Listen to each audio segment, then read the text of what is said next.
നിങ്ങൾ കൽമാസ് കഴിച്ചിട്ടുണ്ടോ? ഇല്ലെങ്കിൽ ഒട്ടും സമയം കളയണ്ട കേട്ടോ, വേഗം റെഡിയാക്കി കഴിച്ചോ. നല്ല അടിപൊളി സൂപ്പർ ടേസ്റ്റ് ആയിട്ടുള്ള ഒരു ഐറ്റം തന്നെയാണിത്.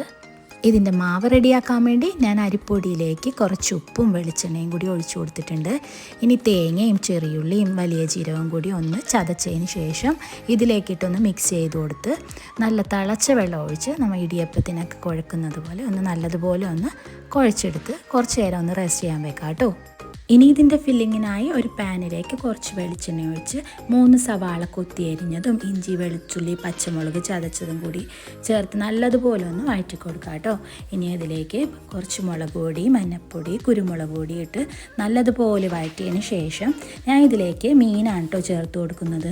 മീൻ കുറച്ച് ഉപ്പിട്ട് വേവിച്ചതിന് ശേഷം ഇതിലേക്ക് നല്ലതുപോലെ മുള്ളൊക്കെ കളഞ്ഞ് പൊടിച്ച് ചേർത്ത് കൊടുത്ത് ഇതിലേക്ക് കുറച്ച് മല്ലിയിലയും കൂടി ചേർത്ത് കൊടുക്കുന്നുണ്ടേ. ഇനി നേരത്തെ കുഴച്ച് വെച്ചിട്ടുള്ള മാവില്ലേ, അത് ഞാൻ ഓരോ ബോൾസാക്കി ഇതുപോലെ ഒന്ന് പരത്തി മാറ്റി വെക്കുന്നുണ്ട് കേട്ടോ. പെട്ടെന്ന് റെഡിയാക്കാൻ വേണ്ടിയാണ് കേട്ടോ ഇങ്ങനെ ചെയ്യുന്നത്. ഇനി ഇതിലേക്ക് സെൻറ്ററിലായി കുറച്ച് നമ്മൾ റെഡിയാക്കി വെച്ചിട്ടുള്ള ഫില്ലിങ്ങും കൂടി വെച്ച് നല്ലതുപോലെ ഒന്ന് കവർ ചെയ്ത് കൊടുക്കുക കേട്ടോ. ഒട്ടും പുറത്തു പോകാത്ത വിധത്തിൽ നല്ലതുപോലെ ഒന്ന് കവർ ചെയ്ത് കൊടുക്കുക കേട്ടോ. ഇങ്ങനെ നമുക്ക് ഓരോന്നും റെഡിയാക്കി എടുക്കാം കേട്ടോ.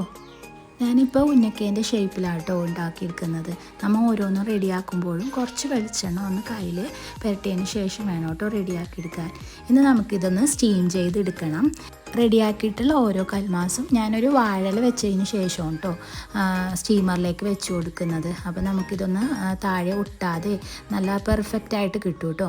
അധികം തിക്കി വെക്കാതെ കുറച്ച് ഗ്യാപ്പ് ഇട്ട് വേണം കേട്ടോ നമ്മൾ വെച്ച് കൊടുക്കാൻ വേണ്ടി സ്റ്റീമറിലേക്ക്. ഇനി നമുക്കിതൊന്ന് സ്റ്റീം ചെയ്തെടുക്കാം. ഒരു 10-12 മിനിറ്റ് കഴിയുമ്പോൾ നമുക്കിത് റെഡിയായി കിട്ടും കേട്ടോ. ഇനി ഇതൊന്ന് തണുക്കാൻ വെക്കണം കേട്ടോ. നല്ലതുപോലെ തണുത്തതിന് ശേഷം നമുക്കിതൊന്ന് ഫ്രൈ ചെയ്തെടുക്കണം. ഇതിൻ്റെ അരപ്പിനായിട്ട് കുറച്ച് മുളക് പൊടി മഞ്ഞൾപ്പൊടി ഉപ്പും വെളിച്ചെണ്ണയും കൂടി മിക്സ് ചെയ്തതിന് ശേഷം കുറേശ്ശെ വെള്ളം ഒഴിച്ച് ഒന്ന് ലൂസാക്കി എടുക്കണം കേട്ടോ. കുറച്ച് പൊടിയായി അരിഞ്ഞിട്ടുള്ള വേപ്പിലയും കൂടി ഇതിലേക്ക് ചേർത്ത് കൊടുക്കണം കേട്ടോ. ഇനി ഒരു പാനിലേക്ക് വളരെ കുറച്ച് വെളിച്ചെണ്ണ ഒഴിച്ചതിന് ശേഷം നമ്മൾ റെഡിയാക്കി വെച്ചിട്ടുള്ള ഓരോ കൽമാസും ഇതിലേക്ക് ഒന്ന് ഡിപ്പ് ചെയ്ത് നമുക്കൊന്ന് തിരിച്ചു മറിച്ചിട്ടൊന്ന് ഫ്രൈ ചെയ്തെടുക്കാം കേട്ടോ. മീഡിയം ടു ലോ ഫ്ലെയിമിലിട്ടാൽ മതി കേട്ടോ. തിരിച്ചു മറിച്ചിട്ട് നമുക്കിത് ഫ്രൈ ചെയ്തെടുക്കാം.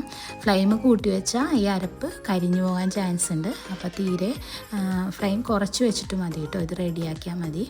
ഇപ്പം നമ്മുടെ കൽമാസ് എല്ലാം ഇവിടെ റെഡി ആയിട്ടുണ്ട്. നല്ല സൂപ്പർ ടേസ്റ്റി ആയിട്ടുള്ള ഒരു ഐറ്റമാണ്. കണ്ണൂക്കാരുടെ തട്ടുകട സ്പെഷ്യൽ ഐറ്റമാണ്. ചെയ്യാത്തവരുണ്ടെങ്കിൽ ഒന്ന് ട്രൈ ചെയ്ത് നോക്കൂ കേട്ടോ. Thanks for watching.